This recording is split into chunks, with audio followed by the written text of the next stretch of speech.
I thought I was attending a housewarming party, but I walked into a crime scene where the victim was still pouring the wine. My son sat there, ordering my 67-year-old sister to scrub the floor like an unpaid maid in the very home she had owned for decades. He thinks he has stolen her dignity and her deed, but he is about to learn that two old women can build a trap far sharper than his greed. My name is Margaret Holloway, and at 61 years old, I have lived long enough to know that the most dangerous traps are often baited with family duty.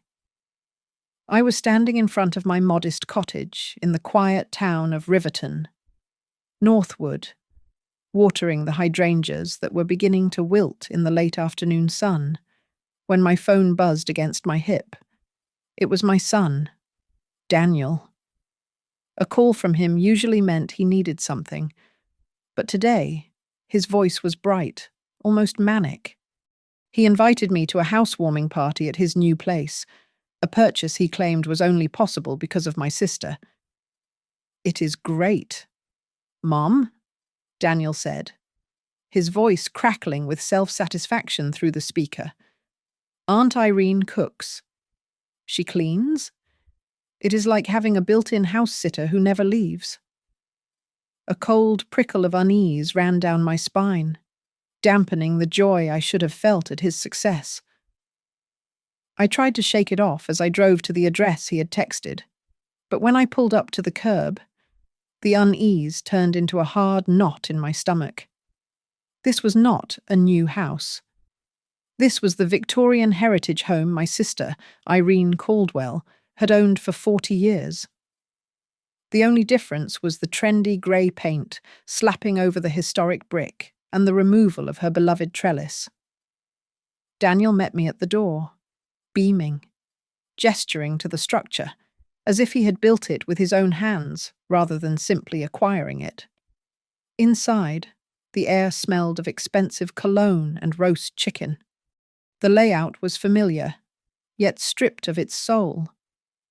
We sat down for dinner, but the atmosphere was far from the warm family gathering I had envisioned.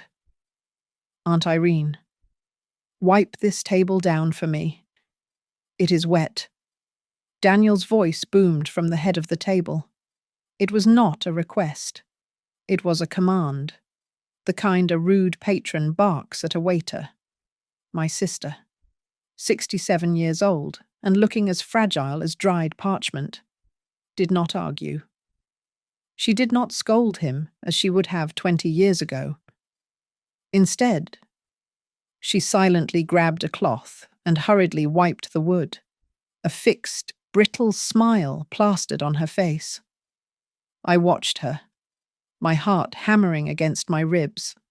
Irene had lost weight. Her collarbones jutted out sharply beneath her blouse. Throughout the evening, she was a blur of subservient motion.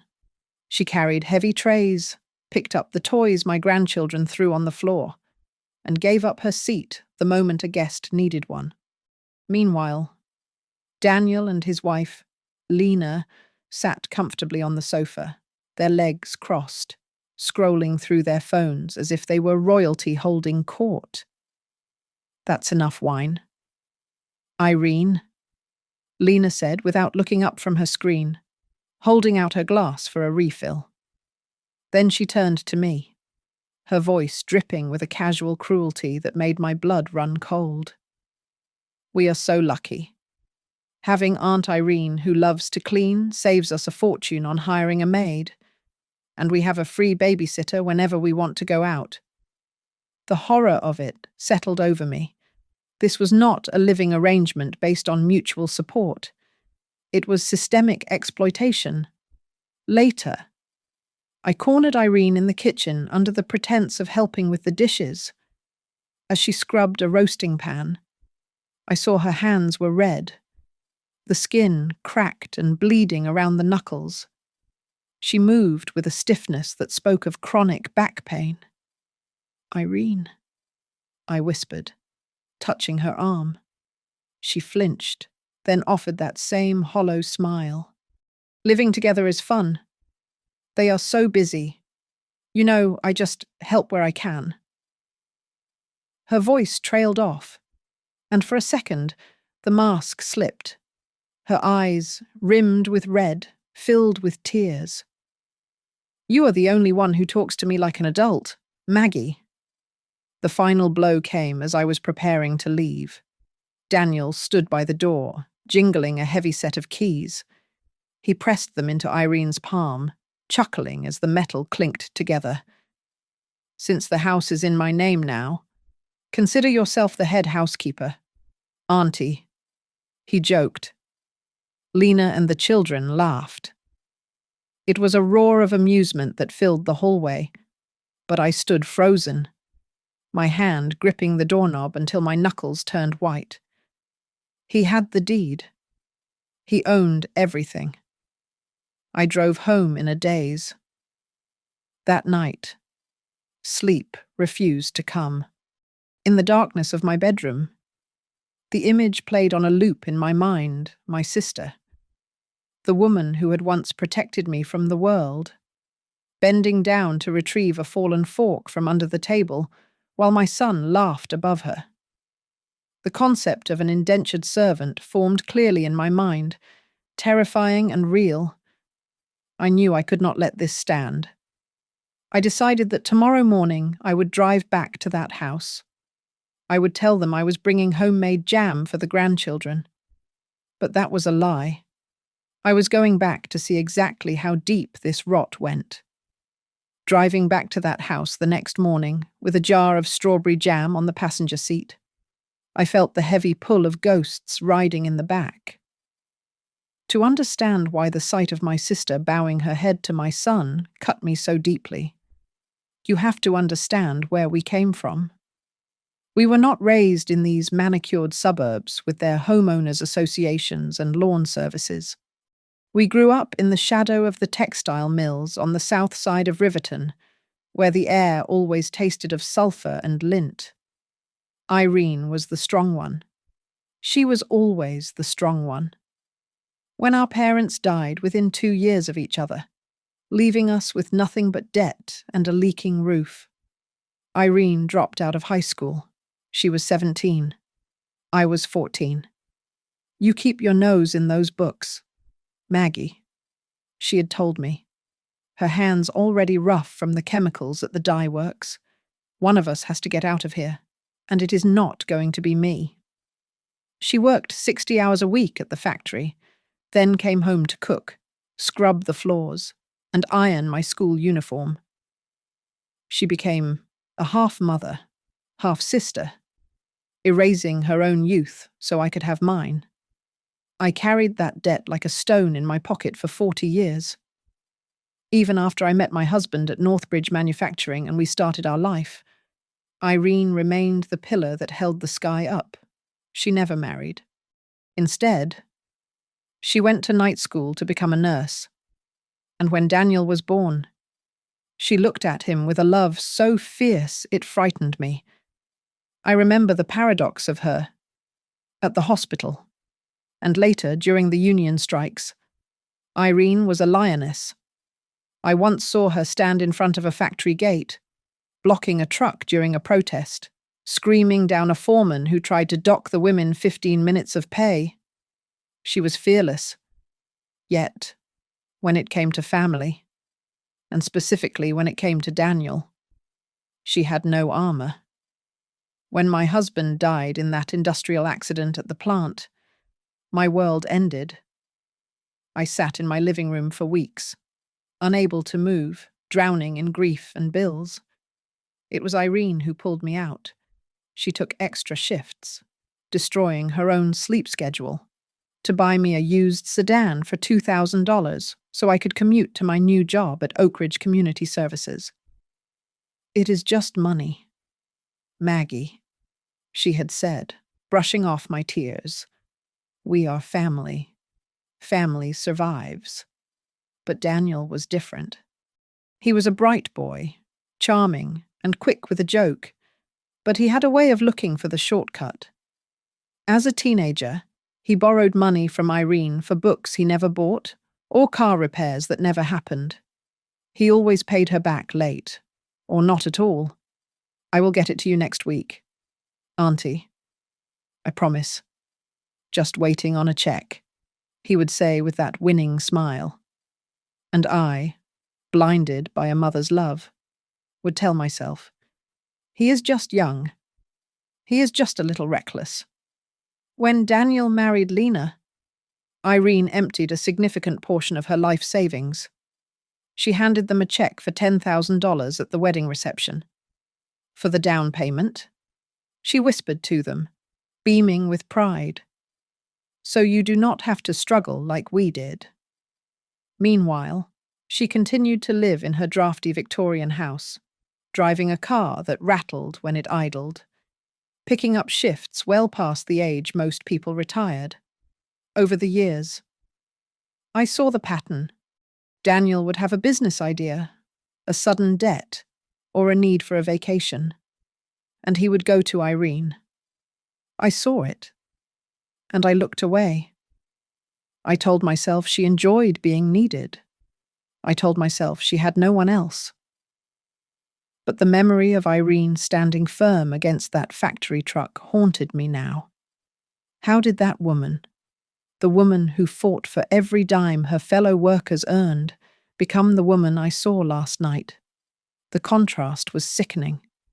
The Irene of the past stood tall to protect others. The Irene of today was hunched over, picking up a fork while her nephew laughed. I gripped the steering wheel until my hands hurt. If she had sacrificed her entire life to ensure I did not sink into poverty, I could not stand by and watch my son drown her in it. I realized then that my silence was no longer just passive. It was complicit. I parked the car down the street from the house, took a deep breath, and prepared to walk into the lion's den. I was done making excuses for Daniel. I walked into the kitchen with the jar of jam, but my eyes immediately went to the counter. Amidst the clutter of half-cleaned dishes, there was a stack of unopened mail that seemed to be growing like a tumor. I recognized the logos immediately: Riverton County Tax Office and Pinecrest Bank. "Irene, what is all this?" I asked, reaching for the pile. Irene moved faster than I had seen her move in years. She snatched the envelopes from my hand, clutching them to her chest, her eyes wide with a fear that did not belong in a sister's kitchen. "It is just paperwork." "Maggie," she stammered, backing away. "Just boring administrative things. I will get to it later." I did not press her then. I waited.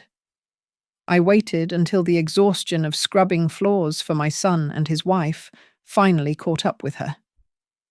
After lunch, Irene lay down on the small cot in the laundry room, not even a real bedroom, and fell into a heavy, restless sleep. With my heart pounding in my ears, I went back to the kitchen counter. My hands shook as I slid a knife under the flap of the envelope from the tax office. I pulled out the letter. It was printed on harsh red paper. Notice of delinquency. It stated that the property taxes were overdue by 2 years. There was a final warning in bold letters: pay in full within 60 days or face foreclosure proceedings. My breath hitched. I opened the next one. It was a statement from Pinecrest Bank. The numbers made me dizzy. There were withdrawals of $3,000, $5,000, again and again. But what froze my blood was a line item for a disbursement of a massive personal loan. The money had not gone to Irene. It had been transferred to an account named Holloway Family Improvement, LLC. I had never heard of that company, but I knew exactly who it was. I remembered Daniel bragging at Christmas about starting a boutique real estate firm. He was not just living here rent-free. He was using my sister's home as collateral for his fantasies. I woke Irene up. I did not give her a choice. I told her we were going for a drive to check her blood pressure at the clinic, but I drove her straight to downtown Riverton, to the main branch of Pinecrest Bank. We sat across from a young woman named Zoe Martinez. She looked fresh out of college, professional, but guarded. When I asked for the account details, she hesitated. "I cannot discuss a client's finances without their express permission," Zoe said softly. Irene was trembling. She looked small in the leather chair. "It is okay," she whispered, her voice cracking. "Please, I need to know. Tell my sister everything."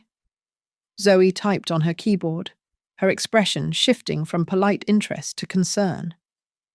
She turned the screen slightly away, then looked at Irene with pity. "Mrs. Caldwell, you do not just have a joint account," Zoe explained gently. "You signed a general power of attorney document 8 months ago. It gives your nephew, Daniel Holloway, full authority over your finances. I thought it was just so he could pay the bills for me," Irene said, tears spilling onto her cheeks. He said the bank required it because I am old." Zoe slid a printed statement across the desk. It was a massacre. Irene's monthly pension, the settlement money she had received from the hospital when she retired, it was all being funneled out the moment it hit the account. The transfers went to Holloway Family Improvement, to credit card companies, and to a contractor for luxury renovations. But the true horror was in the loan agreement Zoe pulled up next. I read the fine print, my finger tracing the legal jargon until I understood the trap. There was a clause regarding the property title.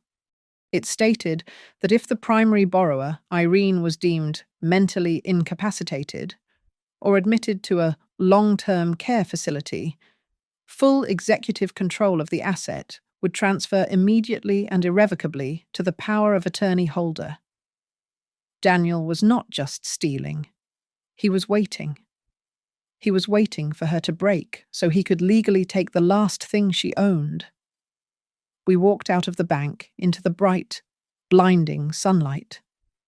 Irene collapsed onto a park bench, burying her face in her hands.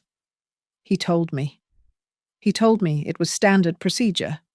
She sobbed, her body shaking violently. He said, "Aunt Irene, just sign here. It helps me help you." I did not have my glasses. I trusted him. Maggie, he is our Daniel. I sat beside her and put my arm around her thin shoulders. I felt the sharp ridge of her spine.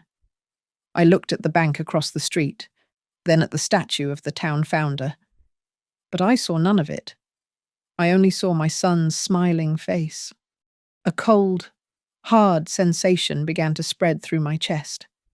It was no longer just grief. It was the icy clarity of a plan forming in the dark. "Stop crying, Irene," I said, and my voice sounded strange to my own ears, steady, low, and dangerous. "He thinks you are a senile old woman who cannot read the fine print. We are going to let him keep thinking that." I chose a Saturday afternoon to drop the bomb. I waited until I saw Lena's minivan pull out of the driveway, taking the grandchildren to the soccer fields, leaving the house in a rare, heavy silence. I sat Daniel down at the dining table, the same table he had forced Irene to wipe like a servant just days before, and I laid the bank statements and the tax delinquency notice between us. Daniel did not flinch. He glanced at the papers, his face paling for a fraction of a second, before a mask of arrogant amusement slid into place. He picked up his coffee mug, taking a slow sip. "Mom, please, do not embarrass yourself," he said, letting out a short, dismissive laugh. "You and Auntie do not understand modern finance. I am optimizing the family assets. This is how wealth is built today. Not by stuffing cash under a mattress like you two did in the 80s. Optimizing, I asked, my voice trembling with suppressed rage. Daniel, you have drained her pension. You have taken out loans in her name for a company that does not seem to exist. The tax office says they are going to seize this house in 60 days. Daniel waved his hand as if shooing away a fly. The tax notice is a strategy. If they foreclose, it is actually better. I can sell the property quickly as a distressed asset, clear the debt, and move Auntie into a smaller apartment. She does not need all this space. It is wasteful. I stared at him. He was talking about the home where we had grown up, where his grandmother had died, as if it were a line on a spreadsheet. Irene, who had been standing by the sink, wringing a dish towel, stepped forward. Her voice was small but distinct.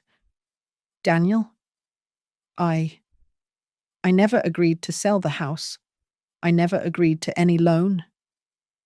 Daniel slammed his mug down. The sound echoed like a gunshot in the quiet room.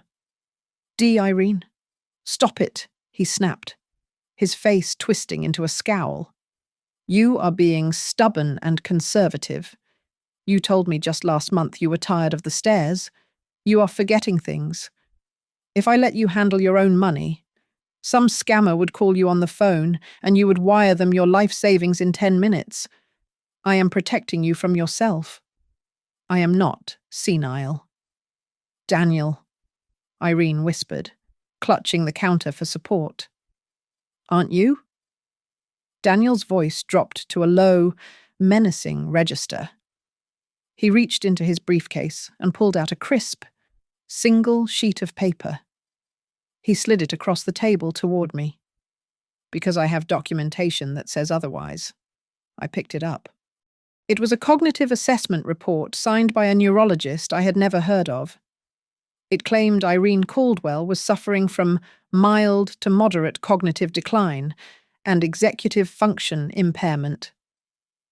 The date was from 2 weeks ago.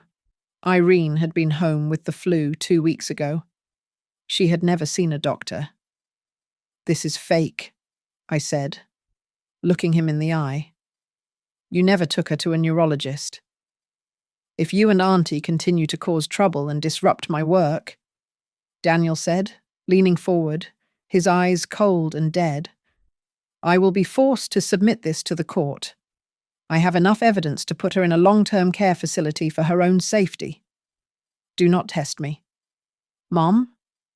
Just then, the front door opened. Lena walked in. Sensing the tension immediately, she did not look surprised. She walked over to Daniel, placing a hand on his shoulder, presenting a united front. We are just doing what is best for her. Margaret, Lena said, her voice dripping with artificial sweetness. She turned to Irene. Auntie, if you keep listening to Margaret and trying to start fights with the people who feed and house you, we are going to have to reevaluate our living arrangement. You do not want to end up alone in a state home. Do you? I am going to a lawyer, I said, standing up. My legs felt like jelly, but I forced them to hold me. I am taking this paper to a lawyer. Daniel stood up too, towering over me. The arrogance vanished, replaced by a sharp, emotional weapon he knew exactly how to wield. Really? You are going to sue your own son? He shook his head, looking at me with feigned disappointment. After Dad died, who was the man of the house? Who fixed the roof? Who drove you to therapy? I have carried this family on my back for 20 years. If you go to a lawyer, you are dead to me. You will never see your grandchildren again. I looked at him, this stranger wearing my son's face, and I felt something break inside me.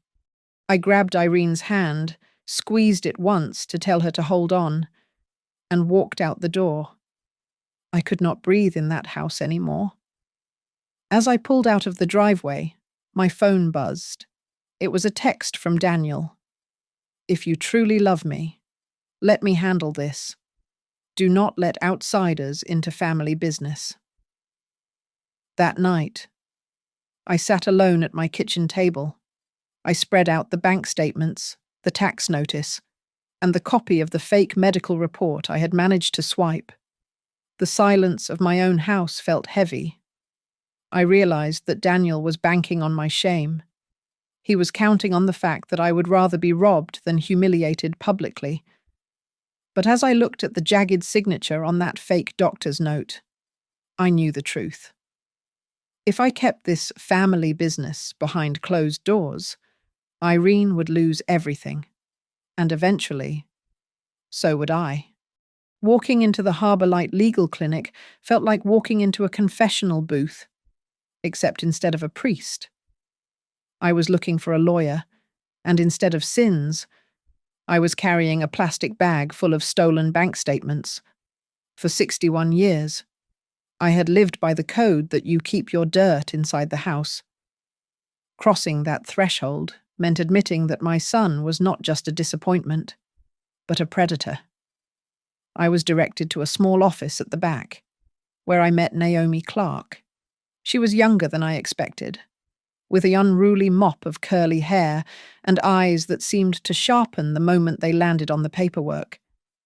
I sat down and poured it all out the house, the maid duties, the threats, the draining of the accounts. I expected her to rush me, to look at her watch. Instead, she sat in total silence, leaning forward, absorbing every word. He told her she was useless without him, I said, my voice shaking despite my best efforts to hold it together. He makes her feel like she is lucky to be a servant in her own home. Naomi waited a moment before handing me a tissue. Mrs. Holloway, I need you to hear me clearly. This is not just bad behavior. This is financial exploitation. Coercing a senior into signing a power of attorney, misappropriating funds for personal business, and using the threat of a nursing home to silence a victim. That is domestic abuse. It is a crime. Hearing a stranger say it out loud was like having a weight lifted off my chest. But it also made it terrifyingly real. Naomi immediately laid out a plan. First, we stop the bleeding, she said, her voice firm. We need to revoke that power of attorney immediately. We will draft a new one, a limited one, appointing you or a professional fiduciary with strict oversight clauses. And we need to change every password she has. I pulled out the cognitive assessment report Daniel had thrown at me. Naomi took it, adjusting her glasses. She studied the signature at the bottom for a long time. Then she held it up to the light. Look at this. She pointed to the doctor's signature. See how the ink of the signature is slightly pixelated compared to the letterhead, and the stamp is perfectly horizontal. Almost too perfect. I have seen hundreds of medical reports. Doctors scrawl. They stamp quickly. This looks like it was scanned from another document and pasted here. You think he forged it? I asked, a cold sweat breaking out on my neck. I think we need to call this doctor's office directly, Naomi said. But before we do that, I want you to meet Ray. She introduced me to Ray Donnelly, a man in his 60s with tired eyes and a cardigan that looked like it had seen better days. He was a retired social worker from Northwood Elder Services who volunteered at the clinic. He listened to my story with a grim nod of recognition. Your son is running a classic playbook, Ray said, his voice gravelly and low. He is setting the stage for guardianship. If he can convince a judge that your sister lacks capacity using that fake report and testimonies about her confusion, he can get the court to appoint him as her legal guardian. If that happens, he controls everything. Her money, her house, her medical decisions, even who she is allowed to see. He could legally ban you from visiting her. I felt a surge of nausea. He is my son. I knew he was greedy, but I did not think he was evil. Greed makes people do evil things. Mrs. Holloway, Ray said gently. But he made a mistake. He pushed too hard, and he underestimated you. I looked around the small, cluttered office. I looked at Naomi, who was already drafting a revocation letter, and Ray, who was taking notes on a yellow pad. For the first time since that dinner party, the crushing isolation lifted. I was not just a lonely widow fighting a losing battle against her own child. I had a team. I had Naomi, I had Ray, and I had Zoe at the bank. Here is the strategy, Naomi said, handing me a pen. Step 1 is defense. We lock him out of the accounts and the legal authority today. Step 2 is offense. We build a file. We verify that forgery. We track every dollar he spent. If he pushes back, we will be ready to file for a civil restraining order or take this to the district attorney. He will threaten me, I said, realizing it was true. He will say I am tearing the family apart. He already tore the family apart when he treated your sister like an ATM. Naomi replied. I walked out of the Harbour Light building an hour later. The sun was setting, reflecting off the glass facade of the office block. I paused and looked at my reflection in the window. I saw the grey hair and the wrinkles, the same as yesterday. But the eyes were different. The fear was gone, replaced by a cold, hard resolve. I was done being a mother who made excuses. I was ready to be a soldier. 2 days later, the war came to my doorstep. It arrived in the form of a heavy, authoritative knock at 10 in the morning. When I opened the door, I found a community safety officer and a woman clutching a clipboard. Her face set in a mask of professional concern. Mrs. Holloway, the woman asked, stepping a little too close to the threshold. I am Sarah Gable from Social Services.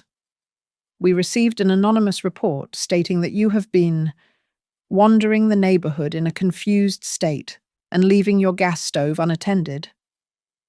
My heart hammered against my ribs, but my face remained stone. I knew exactly who the anonymous source was. It was the same person who had sat at my dinner table for 30 years. I see, I said, opening the door wider to let them in, forcing my hands to remain steady. Please, come in. You will find the stove is cold, and I am quite aware of where I am. Ms. Gable walked through my living room, her eyes darting to the corners, looking for dust, for pill bottles, for any sign of the chaos described in the report. She turned to me, pen poised over her paper. Do you have anyone managing your medications? Mrs. Holloway, she asked, her tone light but probing. Does your son, Daniel, help you with your finances? The report mentioned he was concerned about your ability to handle complex tasks. They were trying to paint me as a dependent. They were building a case. I manage my own medication because I only take vitamins. I replied, my voice sharp. And as for my finances, I handle them myself. In fact, I still work part-time at Oak Ridge Community Services. You can call my supervisor, Mrs. Vance, if you need to verify my mental acuity. Ms. Gable paused, the pen hovering. She looked from me to the pristine kitchen, then back to her notes. The narrative she had been fed did not match the reality standing in front of her. I apologize. Mrs. Holloway, she said, handing me her card. We have to investigate every call. If you ever feel pressured or unsafe, please call this number. I closed the door and leaned against it, trembling. But the attack was coordinated. An hour later, Irene called me, sobbing. She had received a certified letter summoning her to a private psychiatric clinic for a mandatory cognitive assessment requested by her power of attorney holder. We met at Naomi's office that afternoon. The atmosphere was no longer just tense, it was suffocating. We were being hunted. "He is escalating," Naomi said, pacing the small room. "He is not just going after Irene anymore. He is trying to establish a pattern of incompetence for both of you. If he can prove you are unfit, Margaret, your testimony against him becomes worthless." "So what do we do?" I asked. "Irene goes to that appointment?" Naomi said, her eyes narrowing. "But she does not go alone. I am going with her. And you, Margaret, you are going to play the part he wants you to play." The clinic was a sterile place with white walls and the smell of antiseptic. The doctor, a man who refused to make eye contact, tried to rush through the questions. "Mrs. Caldwell, you often lose items. Do you not?" he asked, his pen already moving to check a box before she answered. "You repeat questions frequently." Irene sat straight, her hands clasped. Naomi placed her phone on the desk. The recording app was open, the red timer counting up. "Doctor," Naomi said, her voice soft but laced with steel. "I am Mrs. Caldwell's legal counsel. I am recording this session to ensure accuracy. Please note that leading questions will be challenged in court. Now, would you like to ask that again?" The doctor froze. He cleared his throat, wiped a bead of sweat from his forehead, and proceeded with a much more thorough and honest examination. While they were in the office, my phone buzzed. It was a text from Daniel. He sent a digital brochure for a place called Serenity Pines Residence. It looked like a hotel, but I knew it was a warehouse for the forgotten. His message followed Mom. "I am worried about you living alone. Maybe you should move into the attic room at Auntie's house so you can take care of each other. Serenity Pines has a waiting list, but I can pull strings if you or Auntie get worse." Ray, the social worker, read the text over my shoulder and sighed. "He is going for guardianship over both of you. If he moves you into Irene's house, he rents out your place. He controls 2 estates. He becomes the warden." I felt a cold rage settle in my gut. It was a clarifying kind of anger. "If necessary," I said, and the words tasted like ash. "I am ready to take my son to court." Naomi and Ray looked at me. They saw the shift. I was no longer a mother protecting a child. I was a woman protecting her survival. That night, Daniel called. I let it ring 3 times before picking up. I took a deep breath and let my voice pitch up, wavering slightly. "Daniel," I said, I got your text about what was it called? Serenity Hills, Serenity Pines." "Mom?" he corrected, his voice smoothing out. Satisfied. "Did you think about it? I am just so tired lately," I said, letting a pause hang in the air. Maybe you are right. The house is too big. I keep forgetting to lock the back door. I just want everything to be simple." "That is good." "Mom?" Daniel said, and I could hear the smile in his voice. "I will make it simple. Just trust me." "Okay." "Honey?" I whispered. "I trust you." I hung up the phone. My hand was shaking, not from fear, but from adrenaline. He thought the game was over. He thought he had won. He had no idea that he had just stepped into the open. and I was waiting for him to make one final, fatal mistake. We treated the next 48 hours like a military operation, or perhaps a very quiet game of chess where the pawns had decided to capture the king. Naomi, Ray. And I sat at my kitchen table, mapping out a plan that relied entirely on my son's arrogance. The strategy was what Naomi called a reverse play. We would pretend to capitulate. We would offer him exactly what he wanted, total control, but we would wrap it in a legal straitjacket he would not see until it was too late. I made the call on a Tuesday. I let my voice crack, pitching it to the exact frequency of a tired, defeated, old woman. "Daniel," I said into the receiver, holding the phone with both hands to stop the shaking. "I have been thinking. You are right. Auntie Irene and I are we are a burden. If you need the house title to get a loan to take care of us, then I will sign." I could practically hear the greed vibrating through the line. He arrived the next morning, not alone, but with a man he introduced as his financial advisor. The man had hair slicked back with too much gel and a suit that cost more than my car. He spoke in a rapid-fire stream of jargon, tossing around words like leverage, equity optimization, and consolidated assets. I sat there, blinking slowly, playing the part of the confused grandmother to perfection. "I am sorry, sir," I said, interrupting him and feigning embarrassment. "I do not understand these big words." "Daniel, what exactly are you going to do with my house?" Daniel sighed, exchanging a look of amused patience with the broker. He leaned in, patting my hand. "It is simple. Mom, once I have the title to your house, I bundle it with Auntie's. We use the combined value to secure a commercial loan for a rental project. It is huge money. And if you and Auntie get too frail to manage on your own, the profits will pay for a suite at Serenity Pines. We take the houses, you get the care. Everyone wins."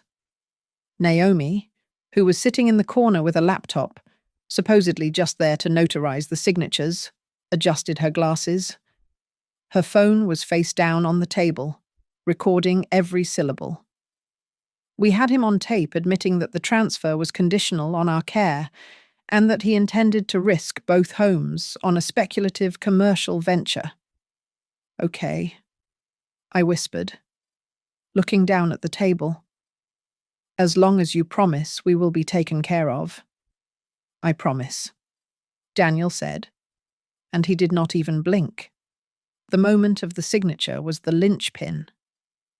Daniel had brought a stack of documents, deed of transfer, irrevocable power of attorney. But Naomi had prepared a second stack. These were documents for a living trust with a strict fiduciary duty clause, meaning the assets could not be used for high-risk investments or personal gain. Naomi stood up, stepping into her role as the independent notary. She arranged the papers on the table, shuffling them with the practiced efficiency of a bureaucrat. "Mr. Holloway, I need to verify Mrs. Holloway's intent before we proceed," Naomi said, her voice devoid of emotion. She turned to me. "Margaret, are you signing these documents of your own free will? Are you lucid?" "Yes," I said softly. "And you understand that by signing this, you are placing your assets into a protected structure for your future care?" Naomi asked, emphasizing the word protected. Daniel was too busy checking his watch and grinning at his broker to catch the nuance. He nodded encouragingly at me. "Go ahead. Mum, just sign by the yellow tabs." Naomi slid the papers toward me, but she had expertly placed the living trust document on top of the transfer deed Daniel had brought. To a casual observer, It looked like one pile. Right here. Margaret. Naomi pointed.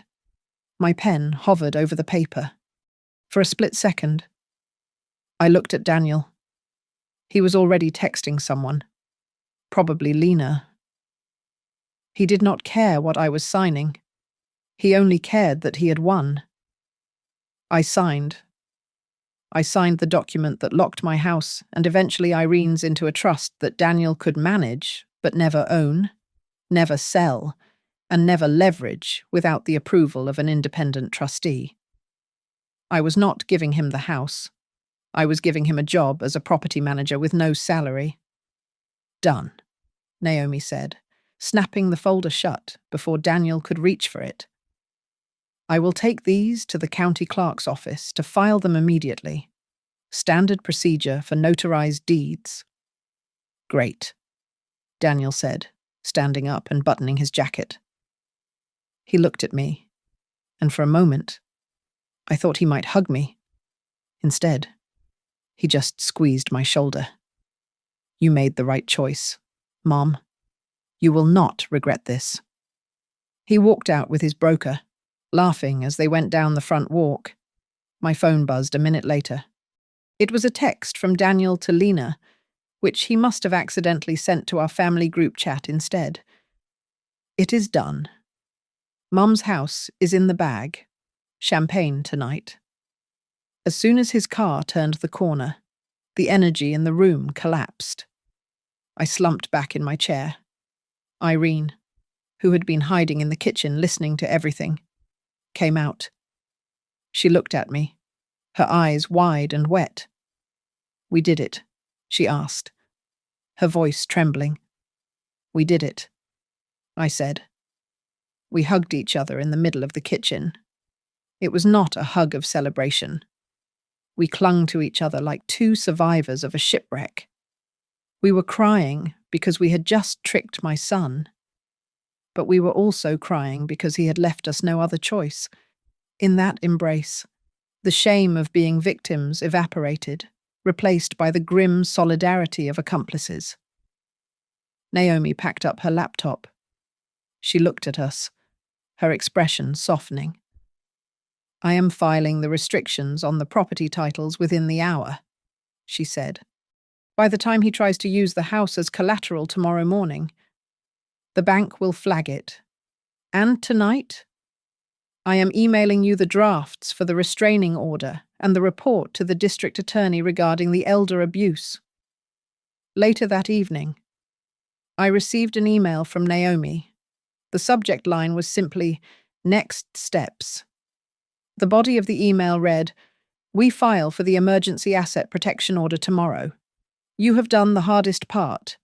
Margaret, you stood your ground. From here on out, it is not just you against him. It is the system against him." The fallout from our legal ambush was not the quiet victory I had hoped for. Instead, it was a loud, ugly explosion that rippled through our entire community. The news that I had filed for an emergency protection order against my own son did not stay within the walls of the courthouse.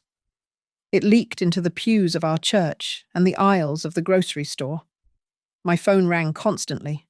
It was not people calling to ask if I was safe. It was relatives I had not spoken to in years, calling to scold me. Margaret. How could you drag family business into the courtroom? My cousin Linda hissed over the line. Daniel is a good boy. He is just trying to help you two manage your decline. You are being manipulated by that lawyer. Then came the digital assault. Daniel posted a long, heartfelt essay on his social media page. He included a photo of him smiling next to Irene from 3 years ago. The caption was a masterpiece of fiction. He wrote about the burden of caring for aging relatives with paranoid tendencies and how heartbroken he was that his mother had fallen victim to predatory legal counsel who were tearing the family apart for profit. He painted himself as the martyr, the dutiful son paying medical bills that never existed. Irene, who barely knew how to use a smartphone, did not see it until a well-meaning neighbor stopped by. "I just thought you should know what people are saying." "Dear," the neighbor said, holding up her screen. Irene read the comments. Strangers were calling her ungrateful and senile. One comment read, "Old people get confused and lash out at the ones who love them most." Irene's face went grey. She gasped, clutching her chest. Her blood pressure spiked so high that we had to call an ambulance. That night, sitting in the plastic chair next to Irene's hospital bed, I felt my resolve crumble. I was the source of this chaos. I was the reason my sister was hooked up to monitors. I should stop. I whispered to the empty room. I should just drop it. But I was not alone. Naomi, Ray, and even Zoe from the bank arrived an hour later. They stood around the bed like a protective detail. "Margaret, look at me," Naomi said, her voice fierce. "This reaction, this gaslighting, it is part of the abuse. If you retreat now, he wins. He establishes the narrative that you really are incompetent. And then he takes everything."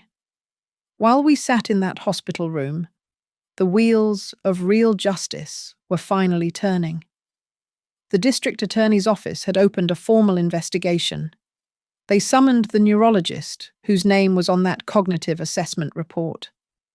We learned later that the doctor, a respected specialist named Dr. Aris Thorne, was furious. He took one look at the document and slammed his hand on the table. "I have never met an Irene Caldwell," he told the investigators. "And that is not my signature. That is a cut-and-paste job. This is a felony." That confirmation changed everything.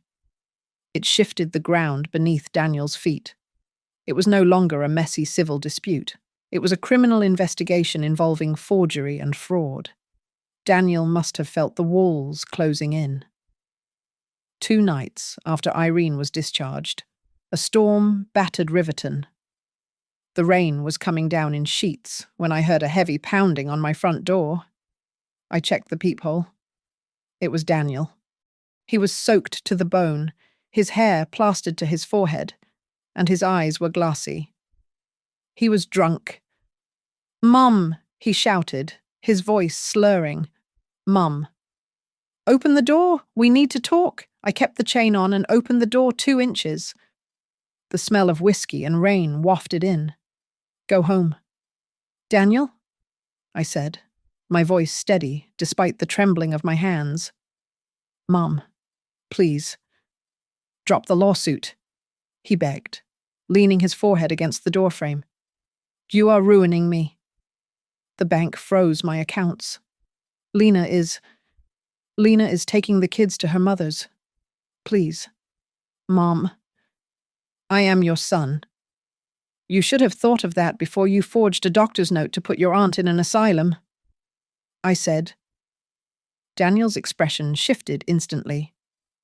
The pathetic boy vanished, replaced by the bully who had terrified Irene. He slammed his palm against the wood. "You think you are smart?" he sneered, lowering his voice to a venomous whisper. "Do not forget, Mom. I know you are all alone in here. I know this house. I know how weak the locks on the back door are. You are playing a dangerous game." I slammed the door and locked the deadbolt. My heart was racing so fast, I thought I might pass out. I spent the rest of the night sitting in the hallway with a baseball bat across my lap, watching the shadows. The next morning, I sent the footage from my doorbell camera to Naomi. The audio was crystal clear. "This is a direct threat," Naomi said. "We are getting a temporary restraining order. Today." The isolation I felt was profound. But in the middle of that dark week, a small beam of light broke through. I went to the mailbox and found a handwritten envelope with no return address. Inside was a note from Mrs. Ruth Miller, a neighbor who had lived next to Irene for 20 years but rarely spoke. The letter read, "Dear Margaret, I saw Daniel's post on the internet. I want you to know that I do not believe a word of it. I used to watch from my kitchen window. I saw him make Irene wait outside in the cold while he finished his dinner. I saw him scolding her in the driveway because she took a 15-minute break from gardening. You are not crazy. You are not paranoid. We saw it all, even if we were too cowardly to say something before. Keep fighting." I walked into the kitchen and taped that letter to my refrigerator. It was just a piece of paper. But to me, it was a shield. It reminded me that even when the world seems deaf, there are always eyes watching the truth. I was not just fighting for a house or a bank account anymore. I was fighting for the dignity of every woman who had ever been told to shut up and take it. The hearing for the Permanent Protection Order and the guardianship petition was held at the Riverton County Court on a Tuesday morning that felt heavy with humidity and dread. The hallway outside courtroom 4 was crowded with elderly people leaning on canes or clutching the arms of their middle-aged children. Seeing them made my chest ache because I realized this was not just my story. It was a silent epidemic playing out in corridors just like this one all over the country. I sat on the hard wooden bench inside, my hand gripping Irene's hand so tightly that our knuckles were white. On the other side of the aisle sat Daniel. He was wearing a navy blue suit I had never seen before, looking every inch the respectable businessman. Beside him was a lawyer whose suit cost more than my car. A man hired with money Daniel had likely borrowed from a friend who thought he was investing in a real estate empire. Daniel's lawyer stood up first. He smoothed his tie and spoke with a voice that was smooth, deep, and deeply patronizing. "Your Honor, my client is a devoted son." The lawyer began, gesturing toward Daniel, who hung his head modestly. "He is simply trying to protect two elderly women who, frankly, can no longer distinguish between a telephone scam and a legitimate business opportunity. We are asking for guardianship not to control them, but to prevent outside predators from taking advantage of their declining faculties." I felt Irene stiffen beside me, but I squeezed her hand to keep her quiet. It was Naomi's turn. Naomi stood up. She did not use flowery language. She used paper. She laid out the bank statements like a blackjack dealer revealing a winning hand. "Your Honor," Naomi said, her voice cutting through the humid air. "The only predator in this room is sitting at the defense table. Here we have evidence of over $40,000 withdrawn from Mrs. Caldwell's pension fund in 6 months. Here is a mortgage application using her home as collateral for a high-risk loan. And here is a recording of Mr. Holloway admitting his plan to institutionalize these women to seize their assets." Then came the witnesses. Zoe Martinez took the stand first. She looked nervous, but her voice was clear. He would not let her speak. Zoe testified, looking straight at the judge. He would answer for her. He physically pulled papers away from her to sign them himself. Once, when Mrs. Caldwell asked why the withdrawal was so large, he squeezed her arm until she winced and told her to stop embarrassing him. Daniel looked down at his table, refusing to meet anyone's eyes. Next came Sarah Gable, the social worker who had visited my house. The anonymous report regarding Mrs. Holloway's mental state was entirely inconsistent with my findings. She stated flatly, "I found Mrs. Holloway to be sharp, organized, and fully capable of managing her own affairs." The report was a fabrication designed to trigger a state intervention. But the air truly left the room when Dr. Aris Thorne took the stand. He was the neurologist whose signature was on the assessment Daniel had used to threaten us. The bailiff handed him the document. Dr. Thorne looked at it and scowled. "I have never met this patient," Dr. Thorne said, pointing at Irene. "And that is not my signature. The stamp is misaligned. This document is a forgery." Judge Harrison's face darkened. He turned his gaze toward Daniel's lawyer. "Counselor, would you care to explain why your client submitted a fraudulent medical document to this court?" The lawyer shifted uncomfortably, loosening his collar. "Your Honor, there may have been a clerical error at the administrative level." A ripple of whispers hissed through the courtroom. Then, it was Irene's turn. My sister walked to the stand, her legs shaking, but she held her head up. "Mrs. Caldwell," Naomi asked gently, "can you tell the court what your living arrangement was like?" Irene took a deep breath. I thought we were a family," she said, her voice trembling. "But he made me scrub the floors on my hands and knees.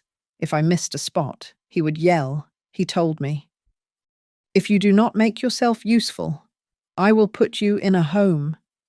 I changed his diapers when he was a baby. I bought him his first bicycle. I do not understand why he hates me." The silence that followed was absolute. Even the court stenographer paused. Daniel, sensing the walls closing in, stood up before his lawyer could stop him. Tears were streaming down his face. But to me, they looked like the same tears he used to cry when he got caught stealing cookies from the jar 30 years ago. I only wanted to help. Daniel sobbed, his voice cracking theatrically. I was overwhelmed. I hired a financial advisor who told me this was the best way to leverage assets. He tricked me too. I just wanted my mum and aunt to be safe. Judge Harrison banged his gavel, cutting off the performance. "The court will recess for 15 minutes to review the evidence before issuing a ruling," the judge announced sternly. "I am instructing both parties to remain in the building and to have zero contact with one another." The gavel struck the wood block with a sound like a gunshot. I sat there in the sudden quiet, watching my son weep into his hands while his lawyer packed up his briefcase with the speed of a man fleeing a sinking ship. I felt a strange, cold hollowness in my chest.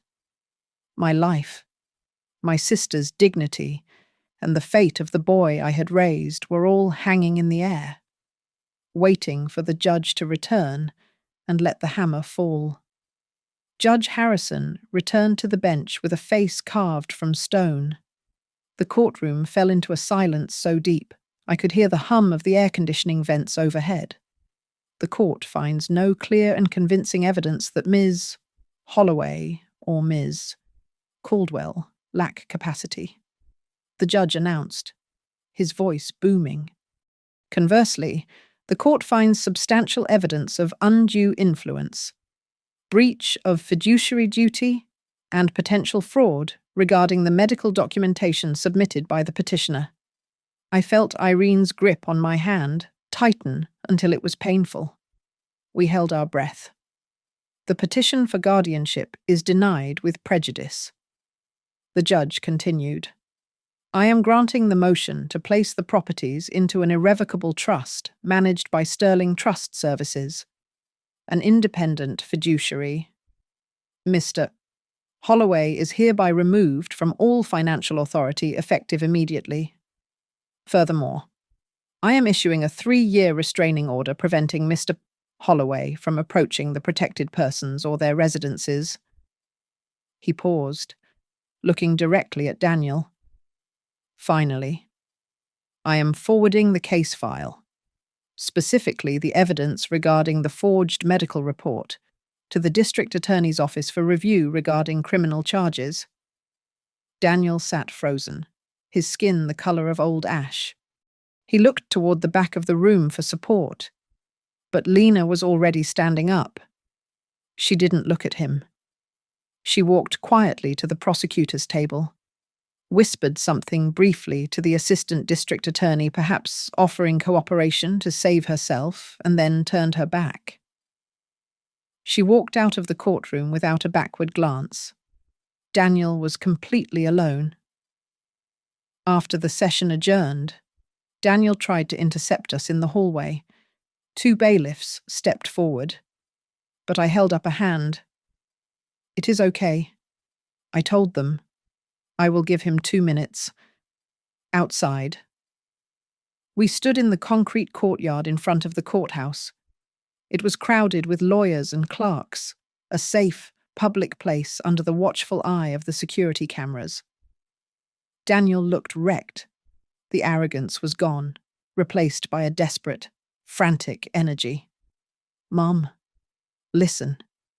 He started, his hands shaking. "I had debts. The market crashed on me. I was going to pay it back. I just needed to leverage the equity for a few months. How could you do this? You chose a lawyer over your own son." I looked at him, really looked at him, and realized I was no longer seeing the little boy I had walked to kindergarten. I was seeing a stranger who had looked at my sister and seen a paycheck. I did not choose a lawyer over a son. "Daniel," I said, my voice steady and calm. "I chose dignity over abuse. You turned your aunt into a servant. You planned to lock me away in a facility just to steal my home. That is not financial pressure. That is a moral choice you made. I am going to jail." "Mom," he hissed, tears of self-pity welling in his eyes. "Does that make you happy?" "It breaks my heart," I replied honestly. "But I will not ask the prosecutor for leniency. And you should know. I updated my will this morning. Whatever is left of my estate will not go to you. It is going to start a legal defense fund for elderly victims of financial abuse. It will be called the Irene Fund." Daniel stared at me, his mouth opening and closing as the weight of his loss crashed down on him. He realized the bank of motherly forgiveness had finally closed its doors. "You are cold," he spat out bitterly. "No," I said, turning away. "I am just free." He stood there for a moment longer, then turned and walked away, disappearing into the lunchtime crowd. He looked smaller than I had ever seen him, just another man in a suit running from his own mistakes. Irene and I drove back to the Victorian house in silence, but it was a peaceful silence. When we walked inside, the air felt lighter. We spent the afternoon taking down the cameras Daniel had installed in the living room. We scrubbed the wall in the kitchen where he had hung that humiliating schedule of chores. As the late afternoon sun poured through the clean windows, bathing the kitchen in gold, Irene turned on the tap. "Okay. Maggie," she said, splashing water onto a sponge and looking at me with a spark in her eye I hadn't seen in years. "I will wash the dishes, and you dry them. But this time, it is because we decided to split the work, not because anyone ordered us to." I picked up a towel and laughed.